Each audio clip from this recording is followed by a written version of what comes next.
দেখো,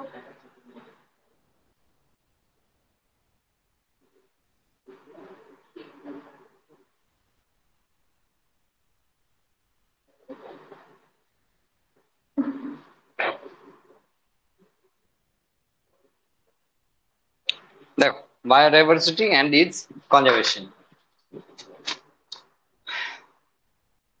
ক্লাস 12 এর ক্ষেত্রে এটা 15 নম্বর চ্যাপ্টার।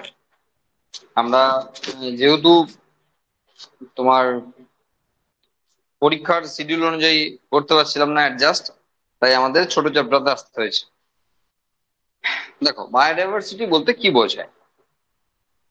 যে কোনো একটা জিওগ্রাফিক্যাল এরিয়াতে বিভিন্ন প্রজাতির মধ্যে যে বৈচিত্র্যতা দেখা যায় তাকে বলা হয় বায়োডাইভার্সিটি। এনসিআরটি অনুযায়ী, the occurrence of different types of genes, gene pools, species, habitats, and ecosystem in a particular place and various part of earth is called biodiversity. প্রত্যেকটা ওয়ার্ডের মানে বুঝতে হবে, তারপরে এসে আমরা বুঝতে পারবো যে বায়োডাইভার্সিটির ডেফিনেশন কি রয়েছে। জিনস, দেখো জিনের ব্যাপার তো আমরা জানি যে ডিএনএ এর ক্ষেত্রে সে সরি ডিএনএ এর ক্ষেত্রে অ্যাক্টিভেটেড পার্ট যেটা পার্টিকুলার কোনো ক্যারেক্টারের জন্য দায়ী তাকে বলা হয় জিন। এ নিয়ে বলার কিছু নাই। হ্যাঁ, আচ্ছা, জিন পুল। জিন পুল কি? সেটা হলো কোন একটি এরিয়াতে কোন একটি নির্দিষ্ট সময়, মানে সময় এবং যে প্লেস, মানে টাইম এবং প্লেস, সেটা কনস্ট্যান্ট বা কোন একটা জায়গা ফিক্সড, ওই একটা নির্দিষ্ট প্রজাতির মধ্যে টোটাল যত জিন আছে তাদের জিন পুল বলা হয়। যে কোনো একটা টাইপের প্রজাতি, দেখা গেল ধরো কোন একটা জায়গাতে দেখা গেল মানে পাইন গাছের সংখ্যা ধরো 100, ওই 100টা পাইন গাছের মধ্যে টোটাল যত জিন আছে সেটা হলো জিন পুল। বোঝা গেল? আচ্ছা, স্পিসিস তো আমরা জানি যে কোন একটা হায়ারার্কির সবচেয়ে লোয়েস্ট যে ট্যাক্সন রয়েছে লিনিয়াসের ভাষায়, সেটাকে আমরা স্পিসিস বলি। হুম। হ্যাবিটেটস মানে যে জায়গায় তারা বসবাস করে, আর ইকোসিস্টেম মানে জানি যে জীব এবং তার সঙ্গে রিলেটেড যে সমস্ত ইনঅর্গানিক, অর্গানিক সমস্ত ধরনের যারা রয়েছে তাদের মধ্যে যে কোরিলেশন, তাকে ইকোসিস্টেম বলা হয়। ইকোসিস্টেমের ক্ষেত্রে যেমন বায়োটিক ফ্যাক্টর রয়েছে তেমন অ্যাবায়োটিক ফ্যাক্টরও থাকে, সবাইকে নিয়ে হয় ইকোসিস্টেম। এই সমস্ত বিষয়গুলোকে একসঙ্গে একটা পার্টিকুলার প্লেসে, এবং সেটা ডিফারেন্ট পার্টস, মানে পৃথিবীর বিভিন্ন অংশের মধ্যে, হ্যাঁ, তাদের মধ্যে যে ডাইভার্সিটি রয়েছে তাকে বায়োডাইভার্সিটি বলা হয়। এটা এনসিআরটি অনুযায়ী টোটাল যে ডেফিনেশন সেই ডেফিনেশন। ঠিক আছে, মানে ওভারঅল দাঁড়ালো যেটা, সেটা হলো কোন একটা নির্দিষ্ট আহ জায়গায় বিভিন্ন ধরনের যে জিন রয়েছে, জিন পুল রয়েছে, স্পিসিস রয়েছে, হ্যাবিটেটস রয়েছে, ইকোসিস্টেম রয়েছে, তাদের যে ভ্যারিয়েশন সেটাকে বায়োডাইভার্সিটি বলা হয়। তার মানে বায়োডাইভার্সিটি শুধুমাত্র যে জীবেদের মধ্যে হয় এমন নয়, বায়োডাইভার্সিটি জিনের হতে পারে, বায়োডাইভার্সিটি ইকোসিস্টেমের এগেনস্টে হতে পারে, বায়োডাইভার্সিটি স্পিসিসের এগেনস্টে হতে পারে। সেটাই আমরা এই পরবর্তী অংশগুলোতে আসি। The term biodiversity was given by Edward Wilson. Informative, এখানে কিছু বোঝানোর নাই। ঠিক আছে, তাহলে কে বায়োটেকনোলজি টার্মকে দিয়েছিলেন তার নামটা জেনে রাখতে হবে। এবং আমরা আগেই বলে রেখেছি যে এনসিআরটি তে যে সমস্ত সায়েন্টিস্টের নাম আছে সেগুলো ইম্পর্টেন্ট থাকে, তার বাইরে বোর্ডের বইতে আমরা গাদা গাদা নাম পাবো, একটাও করার দরকার নাই, কিন্তু এনসিআরটি তে আছে এমন নাম আমরা বাদ দিতে পারবো না। ঠিক আছে, তার নামও এখানে ইম্পর্টেন্ট। তাহলে এখানে দেখলাম যে বায়োডাইভার্সিটি যে টার্ম সেটা এডওয়ার্ড উইলসন দিয়েছেন। আর biodiversity is divided into 3 levels of biological organisation. সেটা হলো জেনেটিক ডাইভার্সিটি, স্পিসিস ডাইভার্সিটি আর ইকোলজিক্যাল ডাইভার্সিটি। এই 3 ভাগে ভাগ করা হয়। খুব সহজ ব্যাপার। জেনেটিক ডাইভার্সিটি, জেনেটিক ডাইভার্সিটি বিষয়টা কি? সেটা হলো জিনের মধ্যে যে ডাইভার্সিটি দেখা যায়। দেখো, জিন মানে আমরা বললাম যে কোন একটা পার্টিকুলার এরিয়ায় যে মানে যে জীব রয়েছে সেই জীবেদের মধ্যে যে ভ্যারিয়েশন রয়েছে সেটাকে আমরা ডাইভার্সিটি বলছি। এবার জীব যখনই একাধিক হবে, তখনই যখনই জীব একাধিক হবে তখনই কিন্তু তাদের মধ্যে জিনও আলাদা হবে। মানে পার্টিকুলার কোনো একটা এরিয়াতে যে জীব রয়েছে তাদের মধ্যে যে জিন রয়েছে, যখনই আমরা সেই পার্টিকুলার এরিয়াতে জীবটাকে চেঞ্জ করব, অর্গানিজমটাকে চেঞ্জ করব, তখনই জিন চেঞ্জ হয়ে যাবে বা তাদের জিনোম চেঞ্জ হয়ে যাবে। জিনোম মানে মনে হয় আমরা জানি যে একটি ডিপ্লয়েড অর্গানিজমের হ্যাপ্লয়েড সেটে যে সংখ্যক জিন থাকে তাকে জিনোম বলা হয়। আর একটা ডিপ্লয়েড অর্গানিজমের হ্যাপ্লয়েড সেটে যে অ্যামাউন্টেড ডিএনএ থাকে তাকে সি ভ্যালু বলা হয়। এই টার্ম গুলো বুঝতে হবে। বায়োডাইভার্সিটি এমনিতে খুব ইজি, কিন্তু আমি তো বলবো বেশি ঝামেলা এইসব জায়গায় আছে, এইসব চ্যাপ্টারতেই বেশি ঝামেলা আছে নিটের জন্য। বরং এর থেকে একটা শক্ত চ্যাপ্টার তুমি সেটা জেনেটিক্স এর কোনো চ্যাপ্টার বলতে পারো, মানে ফিজিওলজির কোনো চ্যাপ্টার বলতে পারো, এর থেকে তো ইজি মনে হয়। কেন বলছি, এইসব জায়গায় না টার্মই বড় মাথা খারাপ করবে। হ্যাঁ, আর ডেটা আছে, বিভিন্ন রকমের ডেটা আছে যেগুলো লাগবে। ঠিক আছে, এগুলোই হলো ঝামেলার বিষয়। বরং আমার তো মনে হয় কম ইন্টারেস্ট লাগবে এইসব জায়গায় পড়তে, এর থেকে অনেক বেশি ইন্টারেস্ট লাগবে ফিজিওলজি বা ওইসব জায়গায় পড়তে। ঠিক আছে, যাই হোক, ছাড়তে হবে আমাদের।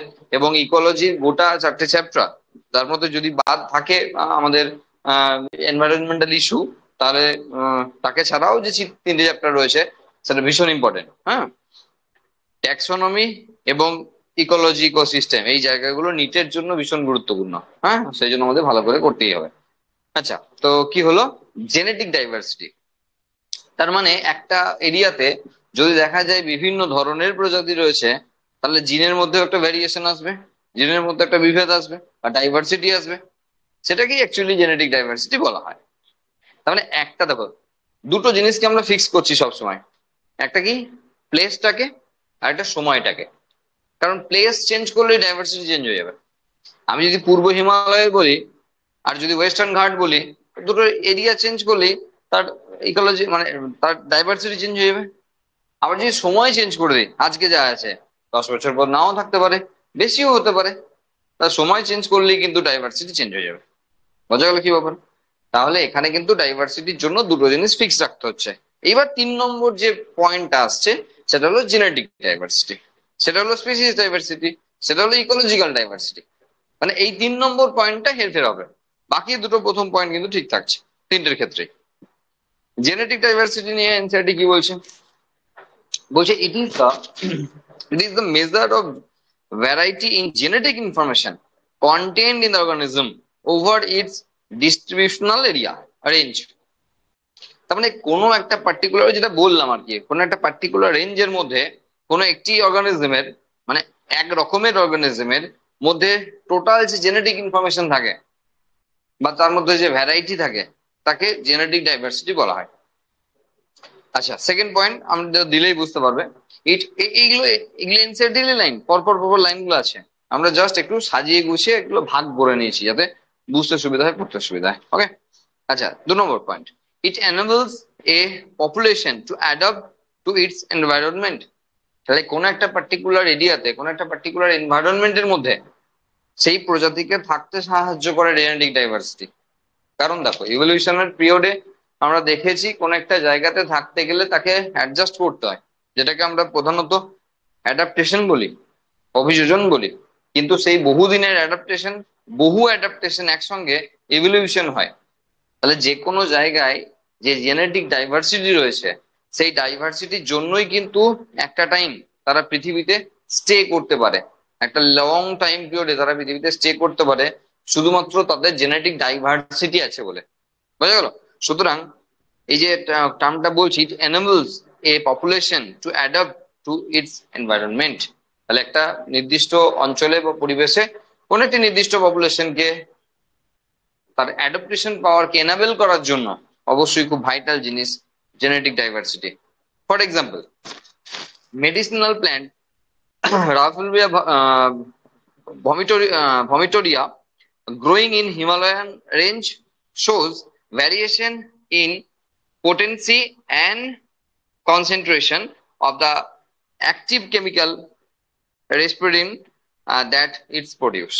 মানে এটা প্রডিউস করার জন্য কিন্তু এই রাভলপিয়া সেই জায়গার মধ্যে কিন্তু তাদের রেঞ্জকে, তাদের পোটেন্সিকে দেখাতে পেরেছে। কারণ এই পার্টিকুলার কেমিক্যালটা তারা প্রডিউস করতে পারে, সেই কারণের জন্য সেই এরিয়াতে তারা ডমিনেন্সি দেখাতে পেরেছে। এখন বিষয় হলো, তাদের মধ্যে যদি এটা প্রডিউস করা জিন না থাকতো, রেসারপিন প্রডিউস করার জিন যদি না থাকতো তাহলে সেখানে তারা অ্যাডাপ্ট করতে পারতো না। তার মানে জেনেটিক ডাইভার্সিটি সেক্ষেত্রে সেই পার্টিকুলার এরিয়াতে তাদেরকে অ্যাডাপ্ট করার সুযোগ দিয়েছে। বোঝা গেল? তাহলে প্রত্যেকটা জিনিসের জন্য তো একটা জিন দায়ী আছে, তাহলে এখানে রেসারপিনের জন্য একটা জিন দায়ী আছে, তাহলে সেই রেসারপিন প্রডিউসিং জিন যেটা, সেটার জন্য কিন্তু সেই এরিয়াটা স্টেবল হতে পেরেছে। ওকে, দেখো দেয়ার আর মোর দেন 50,000 genetically different strains of rice and 1,000 varieties of mango in India। মানে এত রকমের ধানের প্রজাতি এবং এত রকমের আমের প্রজাতি ইন্ডিয়ার মধ্যে রয়েছে। ঠিক আছে, মানে এটা কেন, এটা উদাহরণ আর কি কাউরি নেই? বলছি ধান আর আম কেন, আর কি কাউরি নেই? সবারই দিয়েছে, কিন্তু জাস্ট একটা এক্সাম্পল দিয়েছে, যেহেতু ধানের ক্ষেত্রে এই যে ডিফারেন্ট স্টেন মানে ভ্যারাইটি আর কি, হ্যাঁ, এটার মানে 10,000, সরি 50,000, মানে বিশাল ব্যাপার। এবং 1,000 আমের ভ্যারাইটি রয়েছে, মানে এটা বিশাল ব্যাপার। সেই জন্য এই দুটোকে এক্সাম্পল হিসেবে দিয়েছে, যে এটা ডাইভার্সিটির মধ্যে পড়ে। আম গাছ, তার মধ্যেও কত রকমের ভ্যারিয়েশন, হ্যাঁ, সেটাকে দেখানোর জন্যই, এটা বোঝানোর জন্যই যে জেনেটিক ডাইভার্সিটি কোন লেভেলে আছে। ওকে, নেক্সট রয়েছে স্পিসিস ডাইভার্সিটি। সেটা কিরকম? It is a measure of variety of species and their relative abundance present within a region. For example, Western Ghats have a greater amphibian species diversity than the Eastern Ghats. প্রত্যেকটার সঙ্গে একটা করে উদাহরণ জোড়া আছে এবং সেটা দিয়ে বোঝানো আছে। দেখো, স্পিসিস ডাইভার্সিটি মানে হলো যে প্রজাতির মধ্যে কত বৈচিত্র্যতা আছে। ঠিক আছে, মানে কোন একটা পার্টিকুলার ইয়েতে কত সংখ্যক প্রজাতি আছে, কত রকমের প্রজাতি আছে। বায়োডাইভার্সিটিতে টাইপটাই মেন বিষয়, কতগুলো আছে এটা বিষয় না। বায়োডাইভার্সিটিতে টাইপটা মেন বিষয়, কতগুলো আছে এটা বিষয় না। টাইপস অফ, নাম্বার অফটা ম্যাটার করছে না। তাহলে পাইন গাছ আছে, পাইন গাছ কটা আছে জানা দরকার নেই, পাইন গাছ আছে এটা একটা বিষয়। শাল গাছ আছে, কটা আছে জানা দরকার নেই, শাল গাছটা একটা বিষয়। বোঝা গেল? ডাইভার্সিটিতে এটা প্রথম বিষয়। তাই বলে বলবে যে নাম্বারটা কি কোনো, হ্যাঁ অবশ্যই নাম্বারটা একটা ইম্পর্টেন্ট ব্যাপার, কিন্তু তার থেকেও ইম্পর্টেন্ট ব্যাপার হলো কত রকমের আছে, কটা আছে, তার থেকে বিষয় হলো কত রকমের আছে। আর কত রকমের বলতে গেলেই স্পিসিস ডাইভার্সিটির কথাই আসে। ওকে, এখানে একটা এক্সাম্পল দিয়েছে যে ওয়েস্টার্ন ঘাটে যে পরিমাণ অ্যাম্ফিবিয়ান দেখা যায় সেটা ইস্টার্ন ঘাটের থেকে অনেক বেশি। ইকোলজিক্যাল ডাইভার্সিটি, যেটা সবচেয়ে বেশি ইম্পর্টেন্ট জিনিস, ইকোলজিক্যাল ডাইভার্সিটি বলছি it is a measure of diversity at community and ecosystem level. They represent the local unique habitat and regional components of the species diversity. এটা একটু বোঝা যাবে, হ্যাঁ। For example, ecological diversity is greater in India than the Scandinavian country like Norway due to the presence of the large number of ecosystem like desert, rainforest, coral reefs, wetlands, বিভিন্ন ধরনের ecology আছে, ecological environment আছে। সেই জন্যই ইন্ডিয়াতে মানে বেশি ধরনের বৈচিত্র্যতা দেখা যায়। একটা কোন একটা জায়গায় বৈচিত্র্যতা নির্ভর করবে সেই জায়গার এনভায়রনমেন্টের উপর। আমাদের ইন্ডিয়াতে মানে এমন কোন ধরনের এনভায়রনমেন্ট নেই যেটা আমাদের ইন্ডিয়াতে নেই। আর সেই জন্য বিভিন্ন রকমের এনভায়রনমেন্টে বিভিন্ন ধরনের জীব বসবাস করতে পছন্দ করে। যখন ধরো মরু অঞ্চলে বলা হচ্ছে, যখন ধরো মেরু অঞ্চলে বলা হচ্ছে, তখন সেই একই ধরনের বিষয়, সেখানে ভ্যারাইটি আসবে না। কিন্তু আমাদের ইন্ডিয়াতে কি সব আছে, সব মানে প্লেন আছে, মরুভূমি, সমভূমি থেকে আরম্ভ করে পাহাড় পর্বত, হ্রদ, হট স্প্রিং, কি নেই সব আছে, সব আছে। কিন্তু তুমি ধরো কথাই বলছি অন্য, যে ধরো অস্ট্রেলিয়াতে গেলে ঠান্ডা হয় ঠান্ডা, আর আমাদের এখানে শীত গ্রীষ্ম বর্ষা সবই একটা ভ্যারাইটিতে চলে। একটা রিজিয়নের ইকোলজিক্যাল ডাইভার্সিটি তত বেশি হবে বা স্পিসিস ডাইভার্সিটি তত বেশি হবে যত ইকোলজিক্যাল ডাইভার্সিটি থাকবে। মানে হলো এনভায়রনমেন্ট যত বেশি ভ্যারাইটি দেখাবে তত বেশি সংখ্যক বা প্রজাতির উদ্ভিদ বা প্রাণী থাকার প্রবণতা দেখাবে। এটা হলো মেন বিষয়। তো সেটা এখানে বলা হচ্ছে যে দেখো large number of ecosystem like desert, rain forest, coral reefs, wetlands etcetera etcetera, এসব দেওয়া আছে। তাহলে বিভিন্ন ধরনের এরিয়া রয়েছে, বিভিন্ন ধরনের এনভায়রনমেন্ট রয়েছে, আর সেই জন্য ইকোলজিক্যাল ডাইভার্সিটি কিন্তু হিউজ লেভেলে রয়েছে। এবার ইকোলজিক্যাল ডাইভার্সিটি কি সেটা বোঝানোর জন্য আমরা আরেকটু মানে এই এই জাস্ট ইয়ের বাইরে একটু যাব, মানে বোঝানোর জন্য আমরা এনসিইআরটির বাইরে জাস্ট একটু যাব, হ্যাঁ। তাহলে আমরা মনে হয় একটু বেশি বুঝতে পারবো। আমি একটা এক্সাম্পল দিচ্ছি, দেখো ইকোলজিক্যাল ডাইভার্সিটির ক্ষেত্রে, তাহলে যেটা আমাদের একটু বুঝতে সাহায্য করবে। দেখো সাপোজ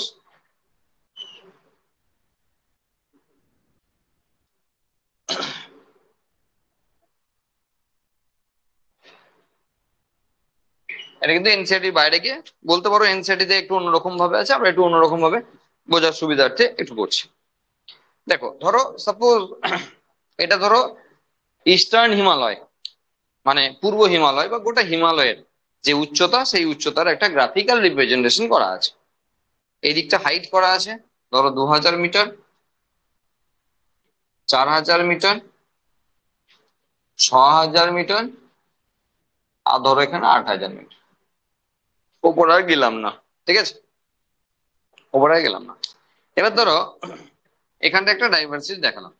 এটা যেহেতু পলিটিক্যাল ম্যাপ না, সেই জন্য কোনো রেঞ্জ বাউন্ড তো কোনো ব্যাপার নয়। ধরো এটাকে বললাম আলফা 1, ধরো এখানে একটা করলাম আলফা 2, এখানে একটা করলাম আলফা 3, ধরো এখানে একটা করলাম আলফা 4। মানে ব্যাপারটা হলো, এই যে ইকোলজিক্যাল ডাইভার্সিটি তিনটে ভাগ আছে, সেটা হলো আলফা, বিটা আর গামা। এই তিন রকমের ডাইভার্সিটি দেখা যায় ইকোলজিক্যাল ডাইভার্সিটির ভাগ। তাহলে প্রথমে বায়োডাইভার্সিটির তিনটে ভাগ, একটা হলো স্পিসিস ডাইভার্সিটি, একটা হলো জেনেটিক ডাইভার্সিটি, একটা হলো ইকোলজিক্যাল ডাইভার্সিটি। আমি একটু লিখেও দিচ্ছি। ধরো বায়োডাইভার্সিটি, বায়োডাইভার্সিটি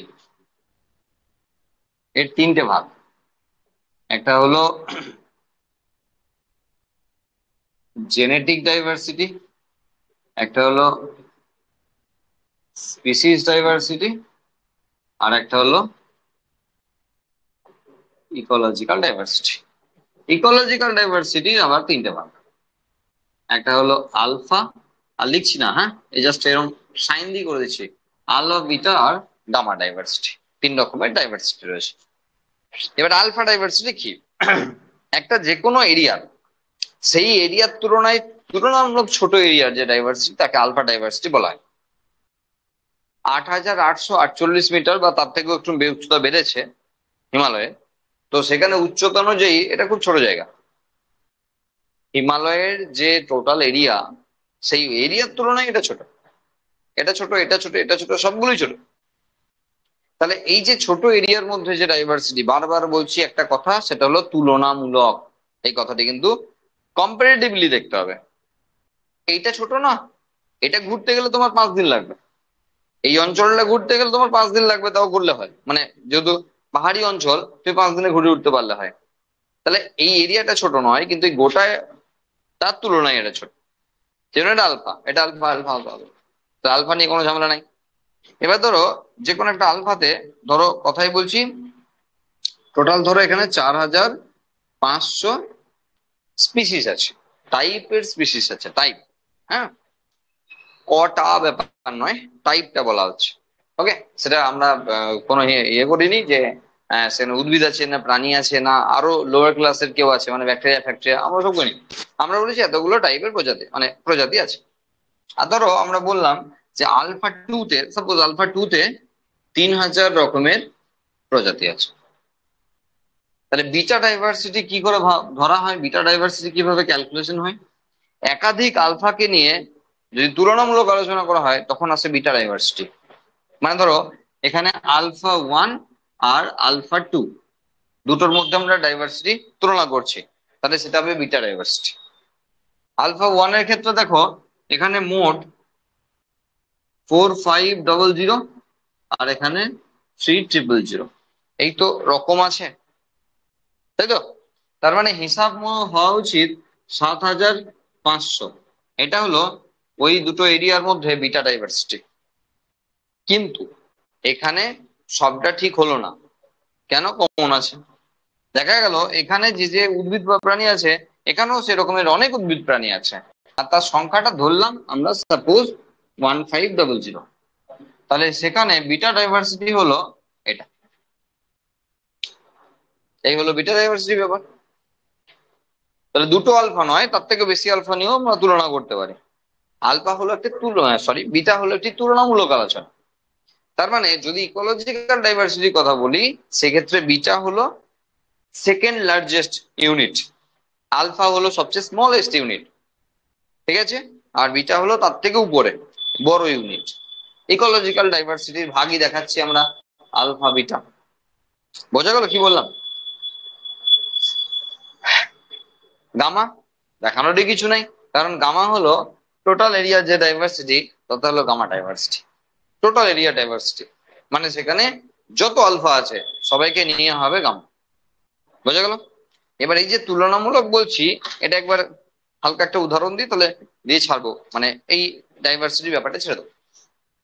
ধরো আমাদের ইন্ডিয়াতে তো মোটামুটি ধরো ওয়েস্টার্ন, ইস্টার্ন এবং নর্দার্ন, ঠিক আছে, সরি সাউদার্ন, এই তিনটে এরিয়া আমরা সি কোস্টাল এরিয়া রয়েছে আমাদের ইন্ডিয়ার, সি কোস্টাল এরিয়া রয়েছে, মানে সমুদ্র উপকূলবর্তী অঞ্চল রয়েছে। এবার ধরো বলা হলো যে ধরো আহ মুম্বাইয়ের মুম্বাইয়ের ক্ষেত্রে যে সি বিচ রয়েছে, সেটা গোটা ভারতবর্ষের যত সি বিচ রয়েছে তার তুলনায় কি ধরনের ডাইভার্সিটি উদাহরণ রয়েছে, বা মহারাষ্ট্রের যে সি বিচ রয়েছে সেটা টোটাল ভারতবর্ষের সি বিচের এগেনস্টে কোন ধরনের ডাইভার্সিটির উদাহরণ? আলফা।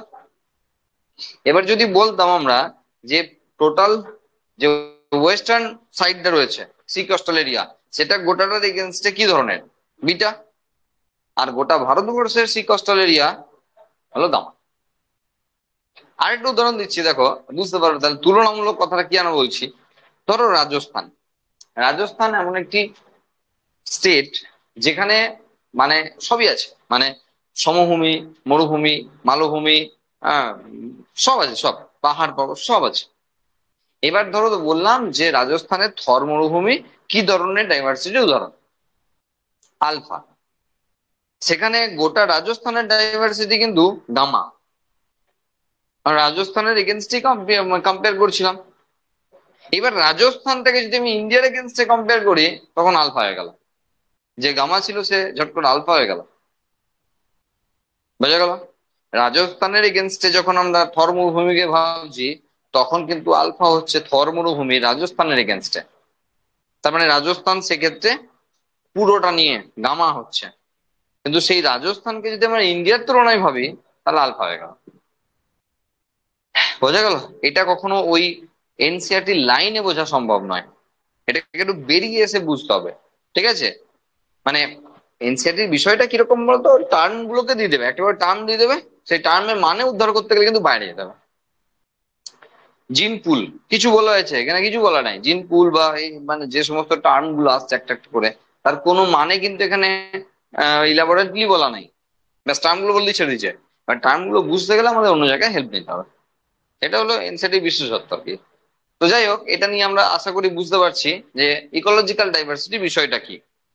এবার দেখো আমি একটা কথা মনে করে দিই, লাইনে যেটা রয়েছে সেটা কি, যে ভারতবর্ষের ক্ষেত্রে দেখা যাচ্ছে যে সেখানে ডিজার্ট রয়েছে, রেনফল এরিয়াস রয়েছে, কোরাল রিফ রয়েছে, ওয়েটল্যান্ডস রয়েছে, ইউটারিস রয়েছে, ম্যানগ্রোভ, মানে বিভিন্ন ধরনের এনভায়রনমেন্ট রয়েছে।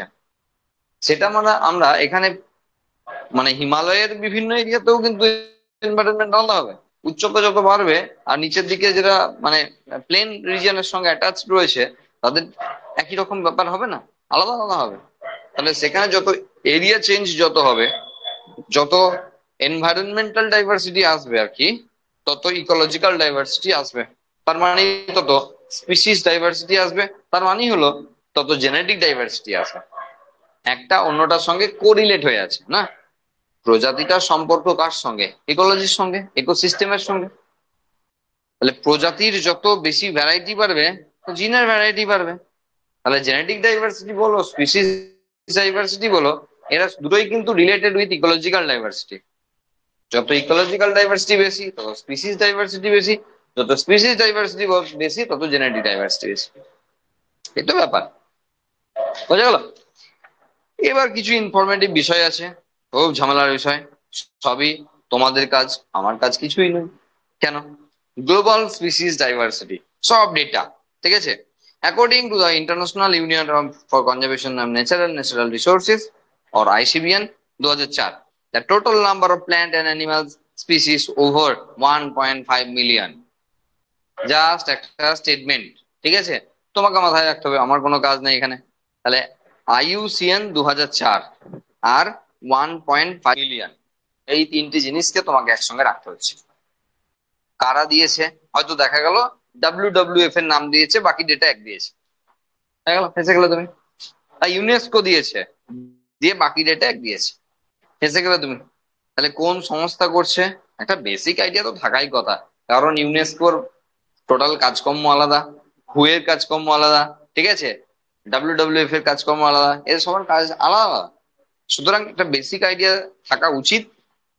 আর না হলে ওই যা তুমি যেটা মুখস্থ বলতে পারো আর তোমার যা মনে আসতে পারে সেটা আর কি, এটা ডেটা। তাহলে IUCN 2004 1.5 মিলিয়ন টোটাল প্ল্যান্ট আর অ্যানিমাল স্পিসিস এর কথা বলা হচ্ছে। আর কি বলেছে? A more conservative and scientifically sound estimate made by Robert May place the global diversity at about 7 million। ঠিক আছে, মানে এটা আইডিয়া করা হচ্ছে, ধরা হচ্ছে, এবং সায়েন্টিস্টের নাম দেওয়া আছে, ঠিক আছে? এসব সব তোমাদের কাছে। মোর দ্যান 70%, ডেটা গুলো খুব ইম্পর্টেন্ট, অবহেলা করলে হবে না।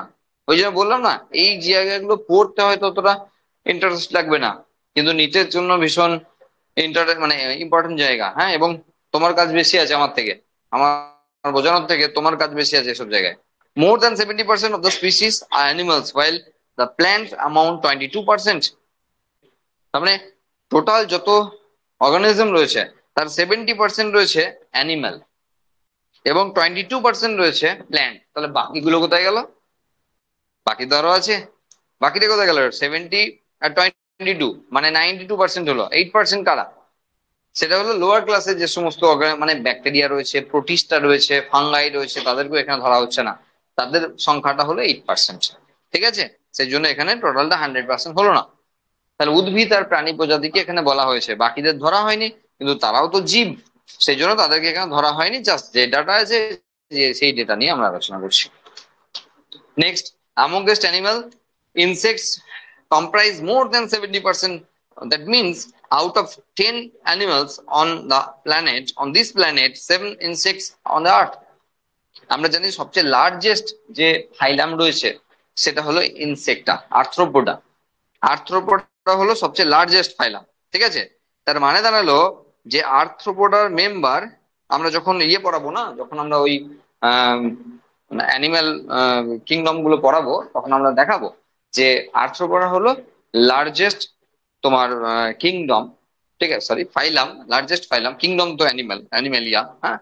তো লার্জেস্ট ফাইলাম, এবং সেখানে বলছে টোটাল অ্যানিম্যাল যত আছে তাহার মানে মানে 70%, মানে সেই অর্থে 70% হচ্ছে, হ্যাঁ, 10টার মধ্যে 7টা। 10টা যদি অ্যানিম্যাল হয় তার মধ্যে 7টাই আসবে ইনসেক্ট, মানে পোকামাকড়, সোজা কথা পোকামাকড়। India has only 2.4% of the world's land area and 8.1% global species diversity। ভীষণ ভাইটাল একটা পয়েন্ট, তার কারণ টোটাল ল্যান্ড এরিয়া দেখতে গেলে 2.4% অফ দ্য গ্লোবাল এরিয়া, ঠিক আছে? কিন্তু 8.1% অফ দ্য গ্লোবাল ডাইভার্সিটি, মানে যেখানে ল্যান্ড এরিয়া পাচ্ছে 2.4%, সেখানে ডাইভার্সিটি 8.1%। মানে কত অল্প জায়গার মধ্যে কি ব্যাপক পরিমাণে ডাইভার্সিটি নিয়ে বসে আছে। আর সেই জন্য ভারতবর্ষের দিকে সবারই নজর থাকে, হ্যাঁ, বিভিন্ন বিষয়ের জন্য। কারণ ভারতবর্ষ সেই অর্থে খুব রিচ, এক তো ডাইভার্সিটির দিক দিয়ে রিচ। কেন? আমরা জানি যত ডাইভার্সিটি বেশি আছে তত, দেখো আমরা আমরা এই যে বিভিন্ন রকমের আয়ুর্বেদ, আয়ুর্বেদের যে গোটা বিষয়বস্তু, ভারতীয় লোকেরা কিন্তু খুব একটা বেশি বিশ্বাস করে না, খুব একটা বেশি পাত্তা দেয় না। কিন্তু বাইরের দেশ এটাকে নিয়ে ভীষণ ভাবে পাত্তা দেয় আর কি, এবং তারা প্রচুর মেডিসিন বার করে এগুলো থেকে। কিন্তু আমাদের কাছে বেদ, উপনিষদ বা এই ধরনের যেগুলো রয়েছে, যেগুলোতে প্রচুর পরিমাণে গাছগাছড়া থেকে আরম্ভ করে বিভিন্ন ঔষধি গুণাগুণ, মানে আমরা আসলে কি হয়, ওই ওই সেই মধু আর মধুসূদন আর কি, হ্যাঁ, গ্রামের মধু বিন গায়ের মধুসূদন, বোঝা গেল? তো এরকম হয় কি, গেও যোগী ভিক পায় না, অনেক রকম সেই প্রবাদ ছিল না, এরকম আর কি। আমাদের ভ্যালুলেস, ঠিক আছে? ও ও ও আর কি করবে, কিন্তু সেই লোকই যখন অন্য জায়গায় বিশাল ব্যাপার, হ্যাঁ, এরকম আর কি। তো আমাদের মাত্র 2.4% ল্যান্ড এরিয়া, আর তার মধ্যে 8.1% গ্লোবাল স্পিসিস ডাইভার্সিটি আছে, ভীষণ ভাইটাল একটা বিষয়। ঠিক আছে। আচ্ছা, there are nearly 45,000 plants and twice as many animals, so India is one of 12 mega diversity countries of the world. এখানে আহ, একটা কথা একটা বলার ব্যাপার আছে, সেটা হলো এই যে 12 মেগা ডাইভার্সিটি কান্ট্রি, হ্যাঁ, দেওয়া রয়েছে। মেগা ডাইভার্সিটি কান্ট্রির সংখ্যা কিন্তু 17, হ্যাঁ, 17। কিন্তু কিছু করার নাই আমাদের। হ্যাঁ, আমরা একটা জায়গায় বাঁধা আছি, আমাদের গোজ মানে সেই দড়ি বাঁধা আছে গোঁজে, হ্যাঁ, আমরা বেশি জায়গায় যেতে পারবো না। না হলে মেগা ডাইভার্সিটি কান্ট্রির সংখ্যা কিন্তু 17। মেগা ডাইভার্সিটি কান্ট্রি টুক করে বলে দিল, মানে কিছু বললো না। মেগা ডাইভার্সিটি কান্ট্রি কাকে বলে? দেখ, সেটা হলো ইকুইটোরিয়াল রিজিয়ন, নিরক্ষীয় অঞ্চল। আমরা জানি যেখানে প্রচুর পরিমাণে বৃষ্টিপাত হয়। এবং ধরো এটা, ধরো ইকুইটর, ইকুইটর, তাহলে এর দুপাশে 10 ডিগ্রি করে, এর দুপাশে 10 ডিগ্রি করে, এ পাশে 10 ডিগ্রি আর এই পাশে 10 ডিগ্রি। এই যে রেঞ্জটা রয়েছে না 20 ডিগ্রি, এখানে প্রচুর পরিমাণে রেনফল হয়। আর সেই জন্য এখানে প্রচুর পরিমাণে ডেন্স ফরেস্ট রয়েছে। পৃথিবীতে মোট 17টা দেশ এই জোনে পড়ছে। মানে গোটা পৃথিবীর, এই তো পৃথিবী, তাহলে ওই জোনটা ধরলে এরকম করে গোটা পৃথিবী জুড়ে জোনটা আসবে বাইরের দিকে, তাহলে ওই জোনে মোট 17টা কান্ট্রি আসছে, যাদেরকে মেগা ডাইভার্সিটি কান্ট্রি বলা হয়। ওকে, 17 কিন্তু আমাদের মাথায় রাখবো না, আমরা নিট করছি, সেই জন্য আমরা 12টা রাখবো, হ্যাঁ, নাহলে মুশকিল হয়ে যাবে কিন্তু। হলো, এবার দেখো, উদ্ভিদের থেকে প্রাণী বেশি সেটা তো আমরা শুনছি। তাহলে প্রাণীদের থাকার জায়গার জন্য, মানে প্রাণীদের থাকতে গেলে প্রাণীদের থাকার জায়গা দরকার। এই গরু ছাগল ভেড়া এই যে যাদেরকে দেখছো, এরা কটা, এরা কজন? কিছুই না। আমরা যাদেরকে দেখছি, আমরা যাদেরকে ব্যবহার করি, যাদেরকে আমরা ওই আর কি, কি বলবো, যাদেরকে বোকা বানিয়ে আমরা সব কাজ করাচ্ছি আর কি, হ্যাঁ, তো তাদের সংখ্যাটা তো হাতে গোনা। ম্যাক্সিমামই ওয়াইল্ড স্পিসিস, যাদেরকে আমরা মানে চিনি না বলবো না, যাদের সঙ্গে আমাদের ডাইরেক্টলি এইভাবে পরিচয় নেই। ওকে, তারা থাকে কোথায়? ওয়াইল্ড এরিয়াতে, বনে থাকে, তাই তো? তাহলে বনে থাকতে গেলে প্রাইমারি ক্রাইটেরিয়া কি? মানে বনে থাকতে হচ্ছে তো প্রাইমারি ক্রাইটেরিয়া ওটাই তো, যে বন হতে হবে, তাই না? এবার যত ডেন্স হবে ফরেস্ট, তত বেশি প্রাণী থাকার সম্ভাবনা বেশি। কারণ কি? তাদের খাবারের সন্ধান পাওয়ার সম্ভাবনা বেশি, তাদের থাকার জায়গার সম্ভাবনা বেশি, তাদের লুকিয়ে পড়ার সম্ভাবনা বেশি রয়েছে। কারণ প্রত্যেকের সঙ্গে খাদক খাদকের সম্পর্ক আছে, লুকানোর জায়গা পাওয়াটা ভীষণ দরকারি। আর সেই জন্য মরু অঞ্চলে খুব একটা প্রাণী দেখা যায় না, কারণ লুকাবার জায়গায় নেই, বালি ছাড়া লুকানোর জায়গায় নেই। তাহলে একমাত্র যারা বালিতে লুকাতে পারে, আর ওই টুকটাক ঝোপঝাড়, হ্যাঁ, যারা লুকানোর ক্ষমতা রাখে, যারা রং চেঞ্জ করতে পারে নিজে, তারাই একমাত্র ওখানে রয়েছে। বিশাল কিছু ডাইভার্সিটি আমরা কিন্তু ডিজার্ট এরিয়াতে পাই না, কারণ ওই গাছ নেই। আচ্ছা, এই এরিয়াতে বেশি বৃষ্টিপাত হয়, তাই জন্য এরিয়াতে প্রচুর গাছ আছে না? না উল্টোটা, প্রচুর গাছ আছে বলে প্রচুর বৃষ্টিপাত হয়? খুব খুব কনফিউজিং ব্যাপার, যে মুরগি আগে না ডিম আগে, সেই রকমেরই বিষয়। যেখানে এখানে প্রচুর পরিমাণে রেনফল হয়, সেই জন্য কি এখানে প্রচুর গাছ আছে? না এখানে প্রচুর পরিমাণে গাছ আছে সেই জন্য প্রচুর রেনফল হয়? আচ্ছা, এর এক্সাম্পলটা আমরা একটু অন্যভাবেও ভাবতে পারি। যখন দেখছি যে গ্রাম সাইডে বৃষ্টি হয়ে যাচ্ছে, তখন শহরের বুকগুলোতে দেখা যাচ্ছে বৃষ্টি নাই। গ্রাম থেকে মাসি ফোন করছে, কিরে বৃষ্টি হলো? না, আমরা পাপ করেছি প্রচুর, আমাদের এখানে বৃষ্টি হয় না।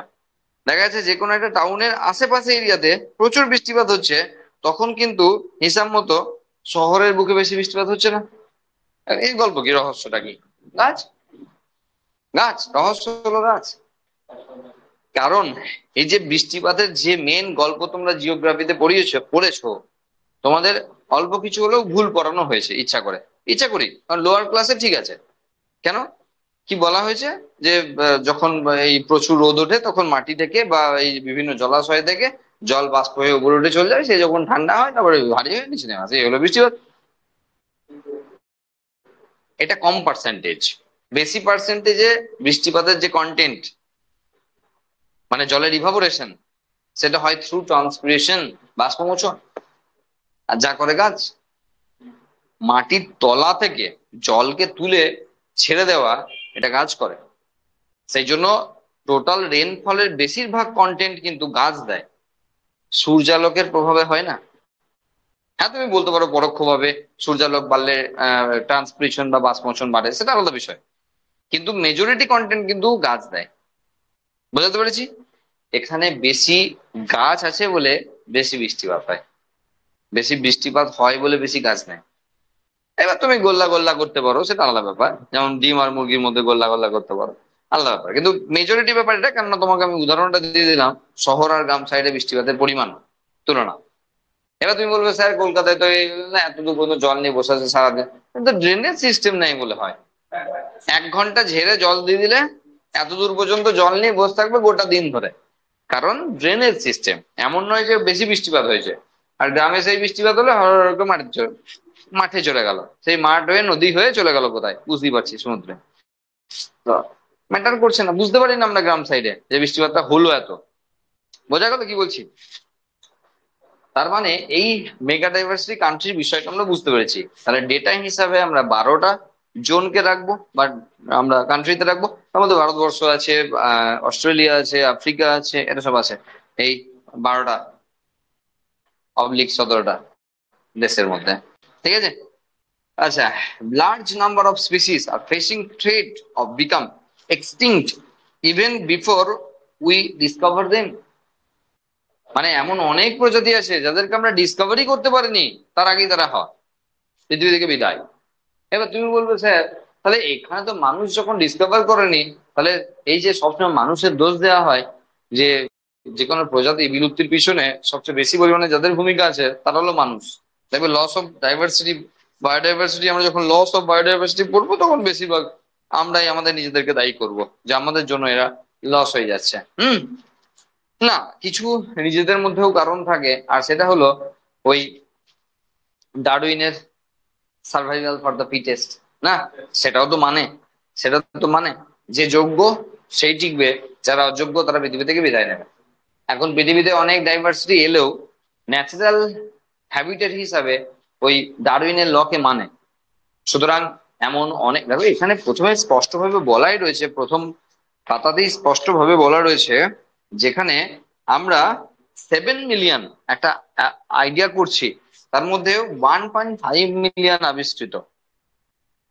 মানে এমন পৃথিবীর অনেক জায়গা আছে যেখানে আমরা পৌঁছাতেই পারিনি এখনো, তাদেরকে আবিষ্কার করা তো দূরে থাক। যেমন আফ্রিকার ডিপ ফরেস্টে এমন জায়গা আছে যেখানে মানুষ এখনো পৌঁছাতে পারেনি। সমুদ্রের অনেক অংশ এরকম রয়েছে যেখানে আমরা পৌঁছাতেই পারিনি এখনো। সুতরাং সেখানে কোন ধরনের প্রজাতি আছে, কি আছে না আছে, সেসব আমাদের পক্ষে এখনো জানা সম্ভব হয়নি। সেটা কিন্তু এনসিআরটি বলছে যে 7 মিলিয়ন সংখ্যা, তার মধ্যে 1.5 মিলিয়ন আবিষ্কৃত, তার মধ্যে উদ্ভিদ প্রাণীর ভাগ করা আছে। বোঝা গেল কি বললাম? তার মানে এটাই বলা হচ্ছে এখানে এসে যে large number of species are facing threat of becoming extinct even before we discover them. তাদেরকে আবিষ্কার করার আগেই হ্যাঁ তারা পৃথিবী থেকে বিদায় নিচ্ছে। আচ্ছা, we can not estimate diversity of prokaryotes, vital point. We cannot estimate diversity of prokaryotes because conventional taxonomy's method are not suitable for identifying microbial species, and many species are simply not culturable under laboratory condition. এই যে ডাইভার্সিটির যে বিষয় বলা হচ্ছে না, সেখানে কিন্তু mainly এই প্রোক্যারিওটিক অর্গানিজমকে খুব একটা রাখা হয় না ডাইভার্সিটির এগেনস্টে। কেন? তার কারণ ট্যাক্সোনমিক্যাল যে কি কি কি সেটা মনে হয় তোমরা জানো। বলছি ট্যাক্সোনমিতে কি, এই শব্দটার অর্থ যদি জেনে থাকো তাহলে খুব ভালো, আর যদি না জেনে থাকো আমার কাছে গোদা বাংলায় শোনো। হ্যাঁ, সেটা হলো যে ধরো আমরা যখন অনলাইন কোনো শপিং সাইটে আমরা যখন মার্কেটিং করি, হ্যাঁ, অ্যামাজন, ফ্লিপকার্ট, এসব আর কি, হ্যাঁ, তো সেই সব জায়গায় যখন আমরা করি তখন আমরা কি করি, আমাদের টেন্ডেন্সি হলো কিছু ফিল্টার লাগাবো। না, ফিল্টার একটা অপশন থাকে, সেই ফিল্টার আমরা লাগাবো। কিরকম ফিল্টার আমরা পছন্দ করি, মানুষের টেন্ডেন্সি কেমন সেটা বলছি। লোয়েস্ট টু হাইয়েস্ট প্রাইস, আমার খুব পছন্দ। হ্যাঁ, লোয়েস্ট টু হাইয়েস্ট প্রাইস দেখাবে, সবচেয়ে কম পয়সা থেকে দেখাতে শুরু করবে বেশি পয়সা পরের দিকে, বেশি পয়সা দরকার নেই, তাই না? এটাই ম্যাক্সিমাম মেজরিটি লোক সার্চে প্রথম অপশন রাখে, যে কম পয়সায় দেখাবে। সেকেন্ড ফিল্টার, রেটিং ভালো হতে হবে। পয়সা কম দেবো বলে রেটিং খারাপ হবে তা চলবে না।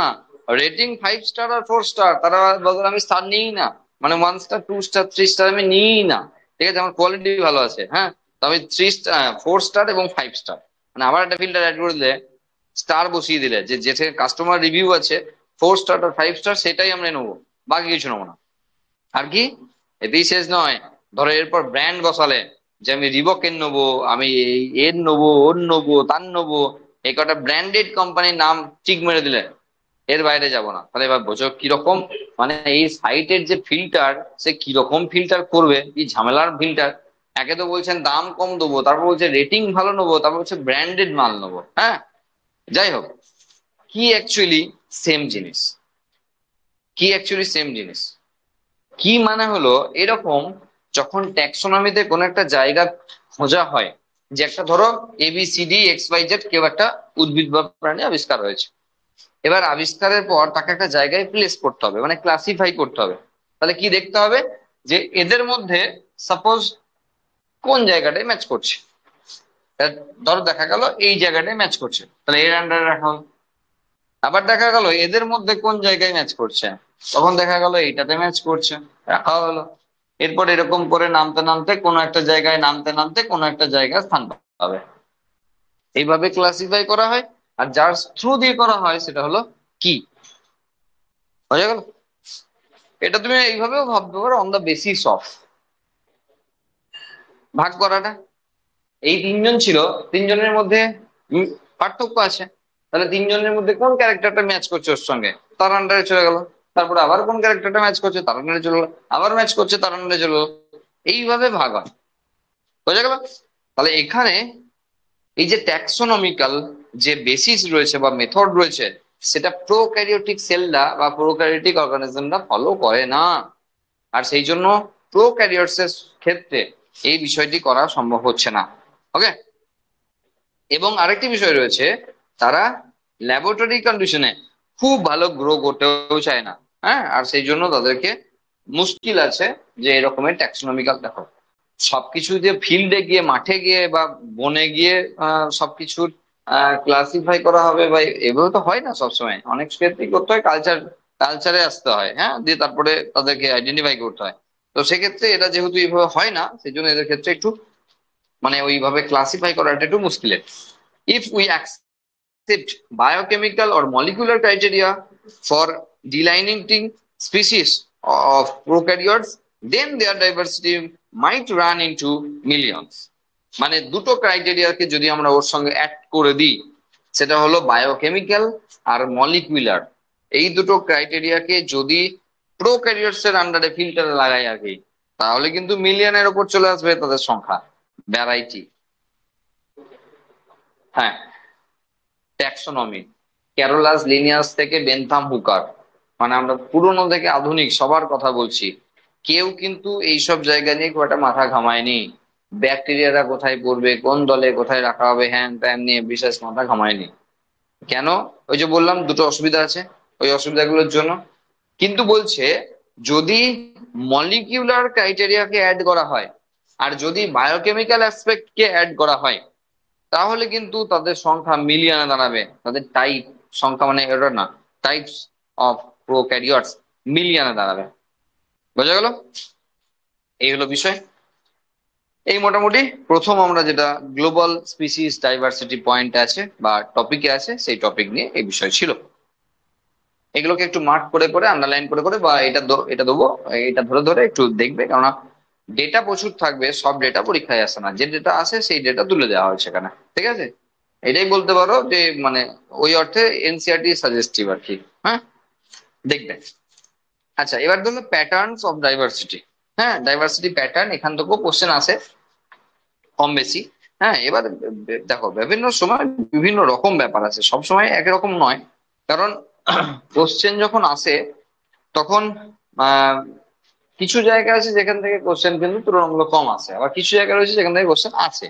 আর প্যাটার্নটাও আলাদা হয়ে যায়। মানে কোনো কোনো সময় কি হয়, কোন একটা পার্টিকুলার ধরো স্টেটমেন্ট বেসড কোশ্চেন এইসব জায়গা থেকে বেশি আসবে, যদি ইনফরমেটিভ বেসিস রয়েছে, হ্যাঁ, তো সেখানে কনসেপচুয়াল খুব কোশ্চেন এখান থেকে আসার অপশন নাই। ঠিক আছে। আচ্ছা, কি বলা হচ্ছে এখানে দেখো, প্যাটার্নস অফ ডাইভার্সিটিতে দুটি বিষয়কে গুরুত্ব দেওয়া হয়েছে। Diversity is not uniform throughout the world because it is affected by two factors, latitudinal gradient and species area relationship. আর সেটা এখানে দুটো জিনিস দেখানো হয়েছে, ল্যাটিটিউডনাল গ্রেডিয়েন্টস আর স্পিসিস এরিয়া রিলেশনশিপ, এই দুটো বিষয়কে ফোকাস করা হয়েছে। এগুলো কি আগে একটু পড়ে নি, তারপর গোদা বাংলায় বলে দেবো যে মানেটা কি। হ্যাঁ, biodiversity increases from poles to equators, that is from high to low altitude, Latitude, sorry altitude না, ল্যাটিটিউড। তার মানে হলো, যেহেতু ল্যাটিটিউডনাল গ্রেডিয়েন্টস বলা হচ্ছে, মানে হলো যত মেরু অঞ্চল থেকে, মরু নয় মেরু, যত পোলার রিজিয়ন থেকে ইকুইটর রিজিয়নের দিকে আসবো, তত ডাইভার্সিটি বাড়বে। ভীষণ ভাইটাল পয়েন্ট, কারণ উল্টে দিয়ে তোমাকে কোশ্চেনটা করবে, উল্টে দেবে, এই লাইনটা উল্টে দেবে, বায়োডাইভার্সিটি ডিক্রিজেস প্লাস ইনক্রিজেস আর decreases from equators, from poles to equators. হয়ে গেল। তুমি যদি লাইন দেখে খেপে যাও পেয়েছি কমন আমি, এবার দিলাম দেখুন দাগ, ব্যাস হয়ে গেল। মানে বুঝতে হবে, ইনক্রিজ দিয়ে ডিক্রিজ দিয়ে দিল কিনা বুঝতে হবে। হ্যাঁ, এনসিআরটি লাইন তুলবে বলি হুবহু লাইনটা তুলে দেবে তো নাও হতে পারে, দু একটা জিনিস তো চেঞ্জ করে তুলবে, তাই না, তখন ফেঁসে যাবো। তাহলে পোলার রিজন থেকে যত ইকুয়েটর রিজনের দিকে আসবো তত ডাইভার্সিটি বাড়বে, আর সেটা তোমার মেগা ডাইভার্সিটির জন্যই কথাটা বললাম, যেখানে সবচেয়ে বেশি ডাইভার্সিটি আছে। বোঝা গেল? কারণ বৈচিত্র্যতা কম আছে ওখানে। না, মেরু অঞ্চলে ঠান্ডায় ঠান্ডা, ঠান্ডায় ঠান্ডা, কে থাকবে, কতজন থাকবে? সুতরাং যত জায়গা আসছে মাঝের দিকে, তত বেশি মানে বৈচিত্র্যতা আসছে এনভায়রনমেন্টে, আর তত বেশি তাদের সংখ্যা থাকার সম্ভাবনা রয়েছে। ঠিক আছে। আচ্ছা, এটা হলো কিন্তু মেন পয়েন্ট। হ্যাঁ, বাকি সব ভোগাস। ঠিক আছে, এই যে একের পর একেবার উদাহরণ দিয়ে যাবে। ঠিক আছে, যেমন ধরো ট্রপিক্যাল রিজিয়ন বলছে have more species than temperate or polar region. কিন্তু সমস্যা হলো তোমাকে এগুলোর মানে জানতে হবে, তুমি যদি না জেনে থাকো তাহলে তোমাকে পুরোটাই পড়তে হবে। এই যে ধরো tropical region have more species than temperate or polar region, for example কিউকা লোকেশন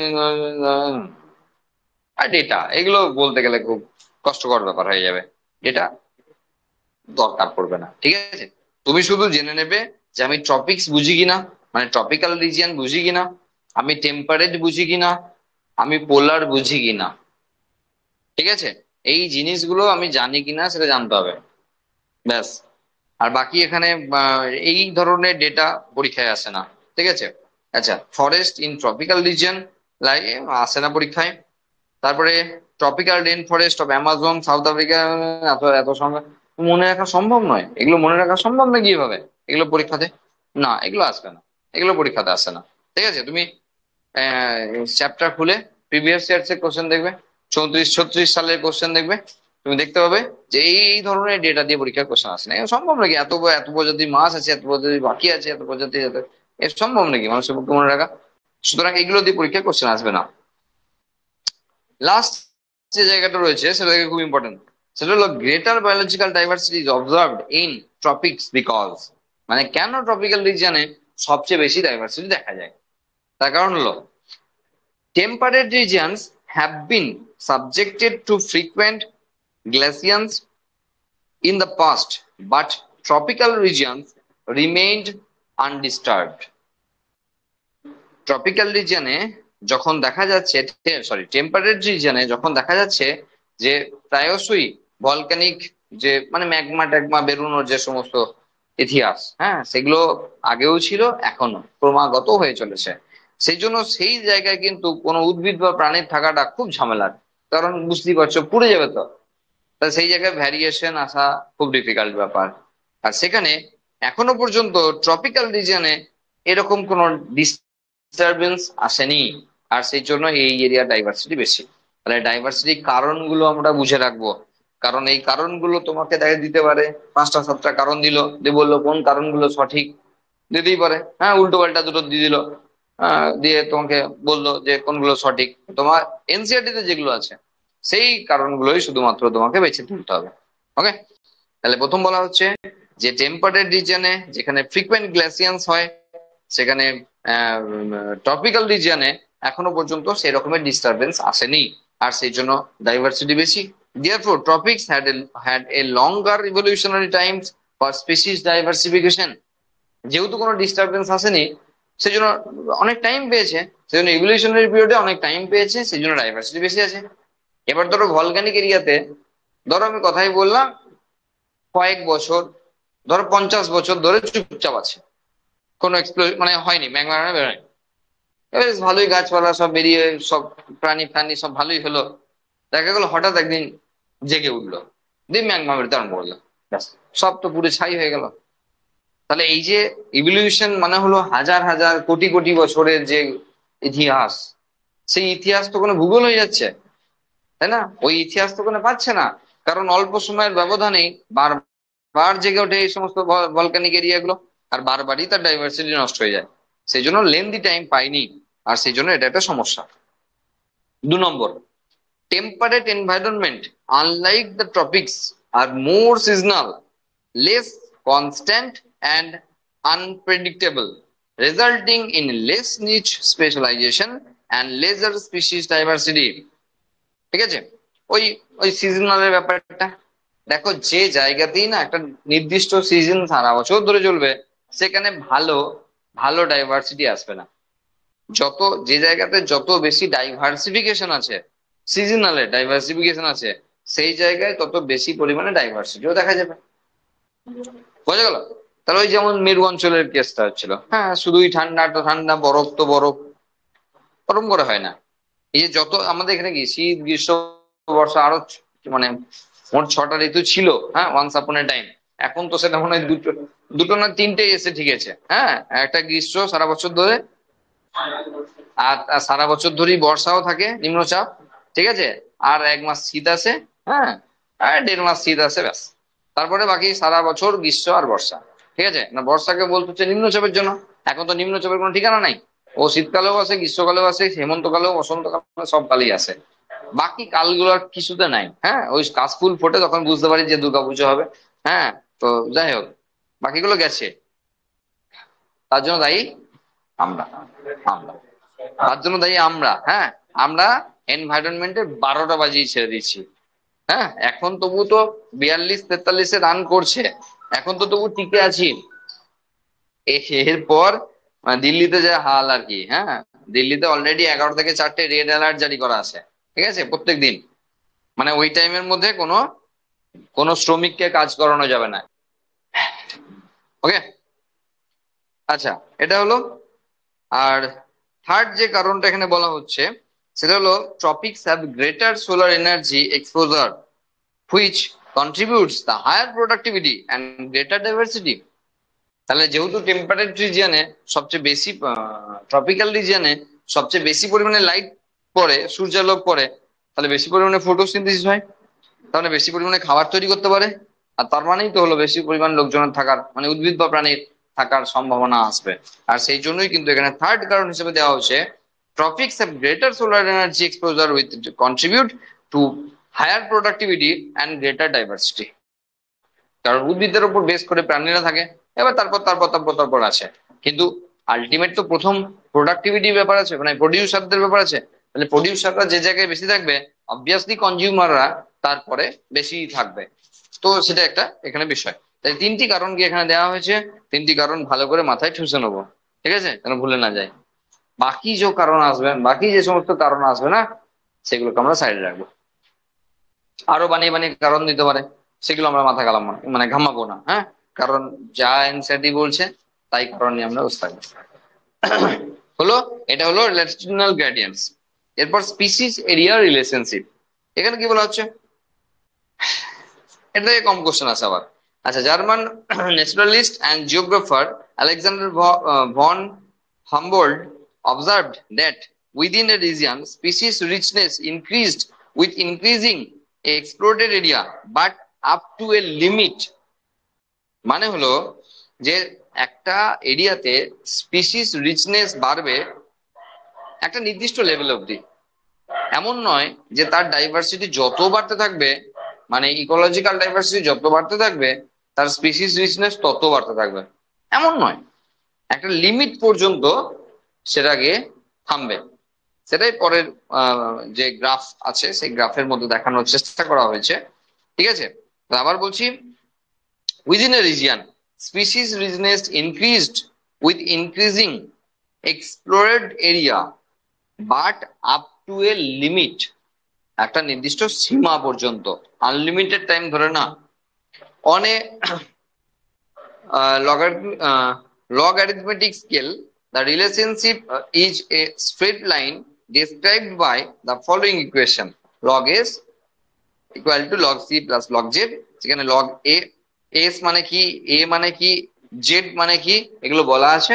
হ্যাঁ, এবং এখানে যেটা দেখানো হয়েছে সেটা হলো, দেখো, species area relationship on log scale, the relationship becomes linear. তার মানে হলো যে এখানে স্পিসিস রিচনেস আর এরিয়া, এরিয়া যত বেড়েছে, এরিয়া যত বেড়েছে, আমরা যদি সেইভাবে ভাবি যে এখানে স্পিসিস রিচনেস তত বাড়তে থেকেছে, তা কিন্তু নয়। এরিয়া বাড়লেই আমরা বলতে পারি না যে সেখানে তার ইকোলজিক্যাল ডাইভার্সিটি বেশি আছে। কম এরিয়ার মধ্যেও ইকোলজিক্যাল ডাইভার্সিটি বেশি থাকতে পারে, সেখানে ইন্ডিয়াতে অনেক ভালো উদাহরণ আছে।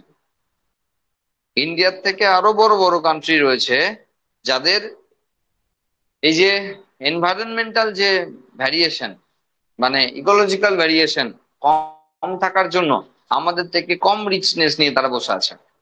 তাহলে এখানে এরিয়ার সঙ্গে স্পিসিস রিচনেস, এটাকে যদি গ্রাফিক্যাল রিপ্রেজেন্টেশন করা হয়, তাহলে এমন নয় যে এরিয়া যত বাড়বে তত রিচনেস বাড়বে, এটা না। এরিয়া থেকেও ভাইটাল বিষয় যে কত পরিমাণ ইকোলজিক্যাল ডাইভার্সিটি রয়েছে সেই অনুযায়ী বাড়বে। আর সেই জন্য এখানে যে গ্রাফ দেখানো হয়েছে সেটা না করে বলছে লগ স্কেলে যে লাইন আসছে, লিনিয়ার লাইন আসছে, সেই লিনিয়ার লাইনে সবচেয়ে বেশি মানে স্পিসিসকে দেখতে পাওয়ার সম্ভাবনা রয়েছে।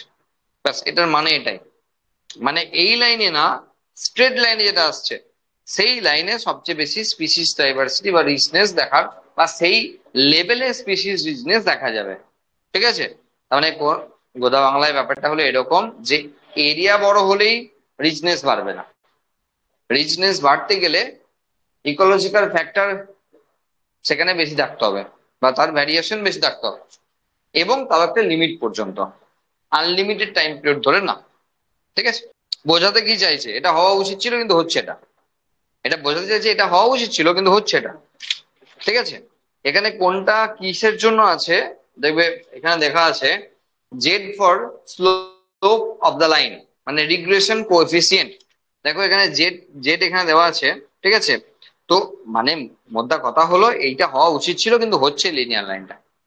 ঠিক আছে, কারণ এখানে ওই রিচনেসের যে বিষয়টা সেটা এখানে ওই এরিয়ার উপর ডিপেন্ড করছে না। বোঝা গেল? এবার importance, importance of species diversity to the ecosystem. একটা এরিয়াতে স্পিসিস ডাইভার্সিটি কত বেশি থাকবে কোন একটা ইকোসিস্টেমে, তা কিছু বিষয়ের উপর ডিপেন্ড করে। এবার কোনো একটা জায়গাতে স্পিসিস রিচনেস যদি বেশি থাকে, স্পিসিস ডাইভার্সিটি যদি বেশি থাকে, তাহলে কি সুযোগ সুবিধা পাওয়া যাবে, তাই সহজ করে এখানে বলা আছে। এগুলো সোজা, হ্যাঁ, এই পরের দুটো টপিক সোজা।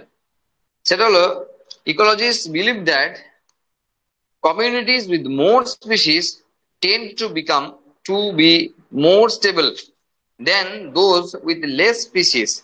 This was confirmed by David Tillman. কি বলছে যে communities with more species tend to be more stable than those the less species, মানে হলো যত স্পিসিসের পরিমাণ বেশি থাকবে, মানে টাইপ, তত সেই জায়গাকার ডাইভার্সিটি বলো বা ইকোসিস্টেম বলো স্টেবল হবে। যত কম প্রজাতির ভ্যারিয়েশন থাকবে তত আনস্টেবল হবে। ঠিক আছে, মানে যত স্পিসিস রিচনেস বেশি, রিচনেস মানে কিন্তু সবসময় বলছি টাইপ, টাইপটা যত বেশি টাইপের থাকবে, স্বাভাবিক ব্যাপার এটা। খাদ্য জাল মনে আছে, ফুড ওয়েব, ফুড ওয়েব, একজন যদি একজনের উপরই খাবারের নির্ভর করে বসে থাকে, তাহলে সে হা হলেই তো পরের জন হা হয়ে যাবে। ফুড চেন আর ফুড ওয়েব দুটো বিষয় নিশ্চয়ই একটু একটু মনে আছে। একটা খাদ্য শৃঙ্খল বাংলায়, একটা খাদ্য জাল। তাহলে যদি খাদ্য শৃঙ্খলের উপর বেস হয় আমাদের মানে যদি আমাদের কোন একটা জায়গাকার ইকোলজিক্যাল সিস্টেম যদি খাদ্য শৃঙ্খলের উপর ডিপেন্ড হয়, তার থেকে খাদ্য জালের উপর ডিপেন্ড হলে বেশি স্টেবল হবে না? কারণ দেখা গেল যে মানে ঘাস ফড়িংকে খায় ধরো ব্যাং, ব্যাংকে খায় সাপ, আর সাপকে খায় ময়ূর। এখন দেখা গেল ব্যাং না থাকলে সাপ যদি কিছুই খেতে না পেতে মুশকিলের ব্যাপার। তো সাপের তো অল্টারনেটিভ খাওয়া দাওয়া রাখতে হবে, ইঁদুর রাখতে হবে, খরগোশ রাখতে হবে, আরো কিছু রাখতে হবে না? যেন ব্যাং মরে গেলেও সাপের কিছু এসে না যায়। তাহলে যত বেশি রিচনেস আসবে, তত তাদের নিজেদের মধ্যে ইন্টারকানেক্ট বেশি হবে, তত বেশি স্টেবল হবে। এটাই প্রথম পয়েন্টে বলা হচ্ছে, যে এটা কোন একটা জায়গাকার স্পিসিস রিচনেস বলো বা স্পিসিসের স্টেবিলিটি বলো, এই কারণের উপর নির্ভর করে। ওকে, আচ্ছা, characteristics of a stable community. একটা স্টেবল কমিউনিটির কি কি ক্যারেক্টারিস্টিক্স ফিচার রয়েছে দেখো। Productivity should not vary too much from year to year. বলছে কোন একটা জায়গায় একটা কমিউনিটি স্টেবল হবে। কমিউনিটি কি আমরা জানি মনে হয়? হ্যাঁ, যদিও এটাই হলো সমস্যা, যে আমরা হঠাৎ করে 13 নম্বর চ্যাপ্টার পড়তে এসেছি, সরি 15 নম্বর চ্যাপ্টার পড়তে এসেছি। এটা হলো সমস্যা। এই সমস্যাটা হতো না, মানে জাস্ট এই টার্মটার জন্য বলছি, এই যে কমিউনিটি। তাহলে ইকোসিস্টেমের পরপর স্টেপ ওয়াইজ আছে, একটা লেভেলে গিয়ে কমিউনিটি আছে।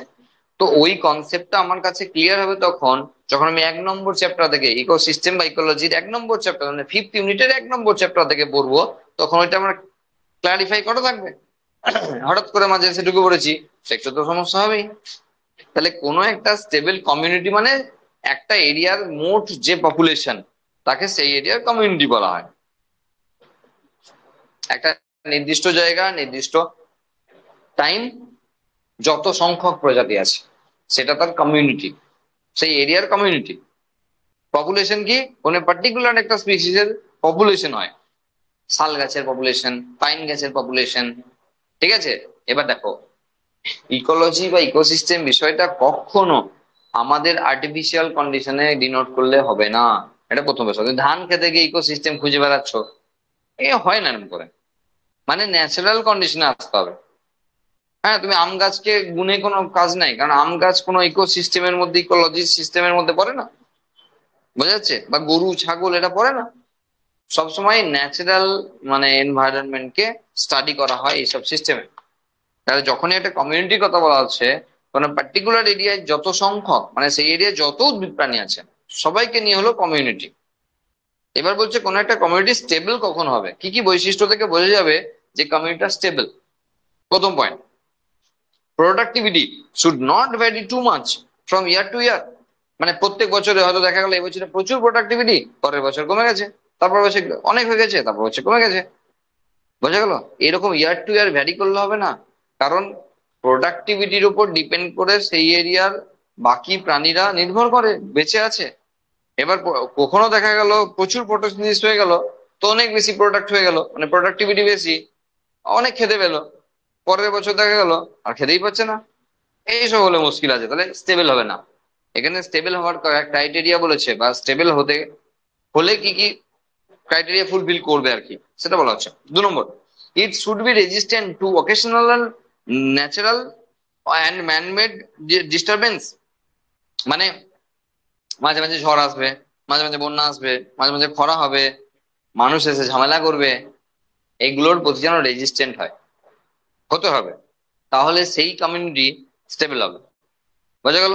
ঝামেলা করার অনেক লোক আসবে, সেই ঝামেলা থেকে নিজেদের মুক্তি পাওয়ার উপায় থাকতে হবে, রেজিস্ট্যান্ট হতে হবে, না হলে কিন্তু স্টেবল হবে না। বোঝা গেল? তার মানে মানুষ যখন মারতে আসছে, আমিও মানুষকে মারবো, তারা করবো, এটা থাকতে হবে, নাহলে কিন্তু টেকা যাবে না। যে কোনো একটা কমিউনিটির ক্ষেত্রে এটা বিষয়। 3 number, it should be resistant to invasion by alien species. ভীষণ ভীষণ ভাইটাল পয়েন্ট। কোন একটা জায়গাকার ইকোসিস্টেম, কোন একটা জায়গাকার ডাইভার্সিটি নষ্ট হয়ে যাওয়ার একটা অন্যতম কারণ হলো বাইরের প্রজাতির আমদানি করা। পার্থেনিয়াম জ্বলন্ত উদাহরণ। যদি আমরা একটু গ্রাম সাইডে পাকা রাস্তার দুদিক দিয়ে যাই, শুধু পার্থেনিয়াম আর পার্থেনিয়াম, আর কেউ নেই। কারণ রাস্তার দুদিকটা এরাই দখল করে নিয়েছে। এখন যারা পার্থেনিয়াম চেনে না, তাদের জন্য চেনার কিছু নাই। কোনো একটা পাকা রাস্তা ধরে গেলে দুপাশে যে সাদা সাদা ফুল নিয়ে যে গাছগুলো বসে আছে, সারা সব পার্থেনিয়াম। পার্থেনিয়াম এমন একটি প্রজাতি যাদেরকে আমাদের দেশে ইনভেট করে দেওয়া হয়েছে জোর করে। শত্রুতা বলতে পারো, শত্রুতা বিভিন্ন ভাবে করা যেতে পারে।